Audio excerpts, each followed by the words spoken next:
تو بات کہاں چل رہی تھی؟ ہم پھر دوبارہ جلدی سے آ جاتے ہیں. تو میں یہ کر رہا تھا جی ہاں 5 چیزیں نا. تو میں یہ کہہ رہا تھا کہ دیکھو تاجر جب یہ کہتا ہے کہ دولت کو غنیمت سمجھو غربت سے پہلے، تو مطلب کیا ہے بھائی؟ پیسہ کرنسی ڈی ویلیو ہو رہی ہے، ڈالر لے لو، سونا لے لو، یا ابھی بزنس میں لگا دو، یہی مطلب ہوتا ہے نا. یا جتنا آج پیسہ ہے اس سے مزید پیسہ بنا لو. جو تاجر لوگ سمجھا رہے ہوتے ہیں کہ بھائی یہ سارا پیسہ اڑا نہیں دینا.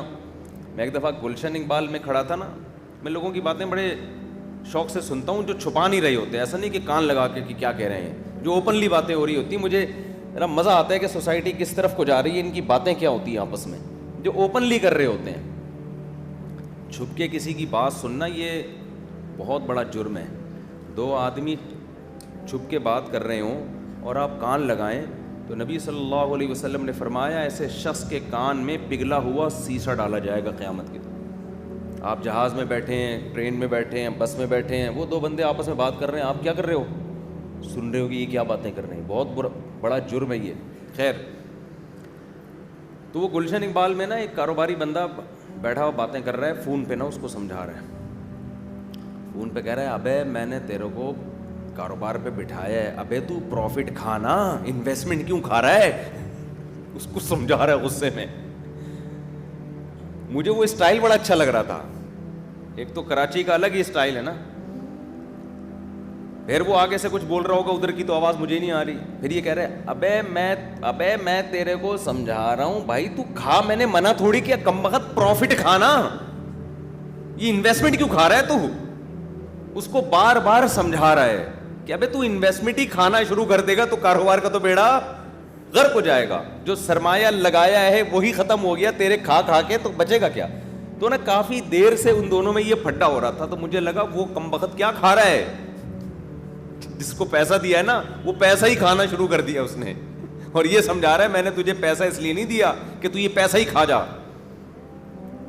تو دیکھو اس کی نظر میں پیسے کی قدر، دولت کی قدر کا مطلب کیا تھا؟ بھائی پروفٹ کھا، سرمایہ نہ کھا. اپنے لحاظ سے ٹھیک کہہ رہا ہے بھائی. مجھے ابے تبے نا اس کا اسٹائل پہ مجھے بڑا مزہ آ رہا تھا. ڈاکٹر جب کہتے ہیں کہ بھائی صحت کی قدر کرو بیماری سے پہلے، کیا مطلب؟ پرہیز شروع کر دو. ابھی آپ کو شوگر نہیں ہے تو ایسے کام مت کرو کہ شوگر ہو جائے، ابھی سے ایکسرسائز شروع کر دو. کھانے پہ کیا کرو؟ بولو کنٹرول کرو. بات یہ بھی ٹھیک ہے، کوئی اسلام کے مخالف نہیں ہے، لیکن یہاں نبی کی مراد صحت کی قدر کا مطلب یہ مراد نہیں ہے. نبی کا مقصد کچھ اور ہے. یہ بھی کرنے کا، یہ تو ویسے ہی حکم ہے اسلام کا. زندگی سے پہلے موت کی قدر کرو. گورا بھی کہتے ہیں قدر کرو. کیا مطلب؟ مزے اڑا لو، کچھ قوم کے لیے کر لو، کچھ ملک کے لیے کر لو. مرو تو لوگ کہیں کوئی بڑا آدمی دنیا سے گیا ہے. ٹھیک ہے بھائی، یہ بھی قدر کا ایک طریقہ ہے.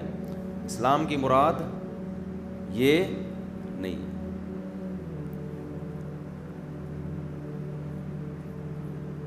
اسلام کا مقصد کیا ہے؟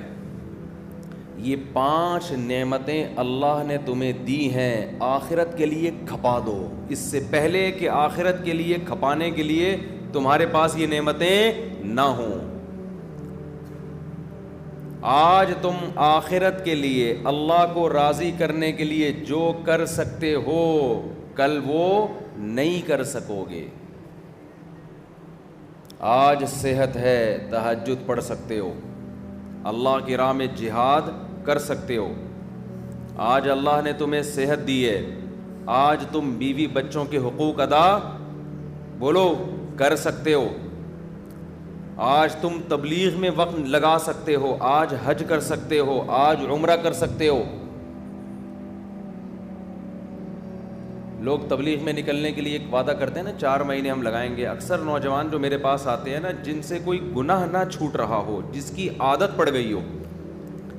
بعض گناہ ایسے ہوتے ہیں جن کی لت پڑ جاتی ہے آپ کی باڈی کو، وہ گناہ اتنے آرام سے نہیں چھوٹ. فحش فلمیں دیکھنے کا گناہ، یہ گناہ ایسا ہے جو باڈی کی ریکوائرمنٹ بن جاتا ہے، نشہ ہے یہ. چرس کا نشہ, ہیروئن کا نشہ, شراب کا نشہ, یہ ایسی چیز ہے کہ جو آپ کی باڈی کی ریکوائرمنٹ بن جاتی ہے. تو جس چیز کی لت پڑ جاتی ہے باڈی کو, اس کی عادت ختم کیسے ہوگی؟ کرتے رہنے سے عادت پڑی ہے تو چھوڑتے رہنے سے عادت چھوٹ جائے گی. تو چھوڑتے رہنے کے لیے ماحول تبدیل کرنا پڑتا ہے. دیکھو, جس کو شراب چھڑوانی ہو اس کو آپ بولو چھوڑ دے, ایک دن چھوڑے گا, اگلے دن پھر دماغ خراب ہونا شروع ہو جائے گا. شرابیوں کو دیکھے گا, وہ بھی پی رہا ہے, وہ بھی پی رہا ہے, ایک مصیبت میں آئے گا, یار کیا ہو گیا. 2 گھونٹ چاہیے اس کو, پھر 2 گھونٹ کے چکر میں 4, 4 کے چکر میں 6. اس کا طریقہ یہ ہے کہ ایک کوٹری میں بند کر دو اس کو کہ تجھے سب کچھ ملے گا, شراب تجھے نہیں ملے گی. تالا لگا دو باہر سے. 1 دن تڑپے گا, 2 دن تڑپے گا, 3 دن تڑپے گا, اس کی تڑپ ایک عروج پہ پہنچے گی, ڈپریشن میں جائے گا, سر دیواروں سے مارے گا. لیکن ایک انتہا کو پہنچنے کے بعد آہستہ آہستہ وہ ڈپریشن کم ہونا, بول ہی نہیں رہے کیا مسئلہ ہے یار, کم ہونا شروع ہو جائے گی. اب باڈی نہ پینے کی عادت اس کو, اور ایک دن آئے گا ہوتے ہوتے ہوتے ہوتے ہوتے ہوتے بغیر شراب کے اس کی باڈی بالکل نارمل کنڈیشن میں آ جائے گی. اب اس کے دل میں طلب باقی نہیں رہے گی. باہر نکلے گا تو اب وہ نہیں ہوگا کہ نہیں پیا تو کیا ہے, ہاں خود ہی دماغ خراب ہو شرابیوں میں جا کے پینا شروع کر دے, وہ ایک الگ بات ہے. لیکن وہ تکلیف نہیں ہوگی جو پہلے ہوا کرتی تھی. غلط تو نہیں کہہ رہا بھائی, بند کر دو اس کو. یہ جو عشق معاشقے کے کیسز ہوتے ہیں نا گھروں میں بچیوں کے, ماں باپ بتاتے ہیں ہماری بچی کسی چرسی پہ عاشق ہو گئی ہے, تو جوڑ کا رشتہ ہی نہیں ہے اور پاگل ہو گئی ہے, خودکشی کی دھمکیاں دے رہی ہے, میں یہ کر دوں گی, میں گھر سے بھاگ جاؤں گی, اور ڈر ہوتا ہے بھاگ جائے. بھائی کوئی ڈھنگ کا آدمی ہوتا نا تو ہم کہتے ہیں ماں ابا سے کہ بھائی بھاگنے کے بجائے خود ہی رکشے میں بٹھا کے لے جاؤ, اگر افورڈ نہیں کر سکتے بھائی دلہن بنا کے اس کے حوالے کر دو, عزت کے ساتھ رہ لے. اصل تو یہ حل ہے, جہاں وہ کہہ رہی ہے آپ اس کی شادی وہاں پر کر دیں, تو اسلام کا بھی حکم ہے. لیکن بعض دفعہ ایسی جگہ کہہ رہی ہوتی ہے جو اس کے جوڑ کا بالکل بھی نہیں ہوتا, اس سے ماں باپ کی عزت کا جنازہ نکلتا ہے. اس سے کسی کو کیا بتاؤ گے یہ میرا داماد ہے, لوگ کہیں گے یار یہ کیا چیز لے کر آئے ہو مارکیٹ میں. آپ باپ کی بھی عزت جائے گی, ماں کی بھی عزت جائے گی, خاندان پہ بٹا لگے گا نا. کوئی جوڑ ہی نہیں ہوتا, بس اس نے بیوقوف بنا دیا ہوتا ہے کم عمر بچیوں کو چکنی چپڑی باتوں سے. آسمان سے تارے توڑ کے لاؤں گا. شادی سے پہلے مرد کیا کہتا ہے گرل فرینڈ کو, میں آسمان سے تارے توڑ کے لاؤں گا. جب شادی ہو جاتی ہے تو پھر کہتی ہے تم تو تارے کا کہتے تھے, میں کوئی ناسا میں تھوڑی ہوں جو میں آسمان پہ جا کے, میرا خلائی مشن ہے جو آسمانوں پہ جا کے, میں پھر ایک دم ریئلٹی پہ آ جاتا ہے وہ. تو ایسی صورت میں پھر ہونا یہ چاہیے کہ میں پھر لوگ ماں باپ سے کہتا ہوں اس سے موبائل لو اور گھر کے اندر اس کو بند کر دو. کوٹری میں نہیں, ہوا دھوپ روشنی سارے انتظامات ہوں. اور فیس بک کی آئی ڈی بھی, فیس بک پہ بھی پابندی لگا دو, آئی ڈی کے ذریعے رابطہ ہو رہا ہوتا ہے. بڑے اچھے واقعات ہیں الحمدللہ. چند مہینے بعد وہ عشق کیا ہو گیا, ختم, سیٹ, طبیعت سیٹ ہو گئی.